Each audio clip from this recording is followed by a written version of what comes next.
আসসালামু আলাইকুম এসএসসি সাব্বির ব্যাচের স্টুডেন্টরা। আজকের ভিডিওটা হচ্ছে ওই ভুলগুলো নিয়ে যেগুলো পরীক্ষার আগের রাতে একদম করা যাবে না। প্রথমত, অস্বাস্থ্যকর খাবার খাওয়া যাবে না। ভাজা খাবার বা যে খাবার খেলে তোমার ক্ষতি হতে পারে ওই খাবারগুলো কেন? কারণ যদি অসুস্থ হয়ে যাও তোমার কিন্তু অনেক ক্ষতি হয়ে যাবে। আর পরীক্ষার আগের রাতে কখনো নতুন টপিক পড়বে না। নতুন টপিক পড়তে গিয়ে আগে অলরেডি তুমি যেগুলো পারো রিভাইজ দেওয়া দরকার ছিল ওইগুলো তুমি প্রপারলি রিভাইজ দিতে পারবে না। সো ঘুরে ফিরে তোমার লস হবে।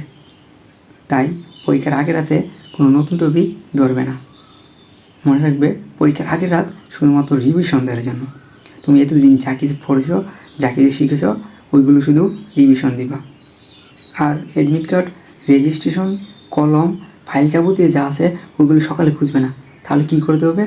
ওইগুলো রাতেই গুছিয়ে রাখবে, চেক করে পরীক্ষা হলে চলে যাবে। সবচেয়ে বড়গুলো হবে রাত জেগে পড়া। তোমাকে অ্যাটলিস্ট 5 থেকে 6 ঘন্টা ঘুমাতে হবে। এজন্য তুমি 11টা থেকে 11:30টার দিকে ঘুমিয়ে যাবা অ্যান্ড ফজরের সময় উঠে পড়তে বসবা। যদি মুসলিম হও নামাজ করে নিবা। আর প্যানিক খাওয়া যাবে না, বেশি দুশ্চিন্তা করা যাবে না। সোশ্যাল মিডিয়ায় কে কী পোস্ট করলো এইগুলো দেখে সময় নষ্টও করা যাবে না। এই যে পরীক্ষা আগের রাতে সময়টুকু, এটার মতো গুরুত্বপূর্ণ সময় কিন্তু হয় না। তো আজকের ভিডিওতে তোমাদের জন্য এইটুকুই বলার ছিল। তোমাদের সকলের সাফল্য কামনা করি আমি। আর এইখানেই ভিডিওটা শেষ করতেছি। আল্লাহ হাফেজ।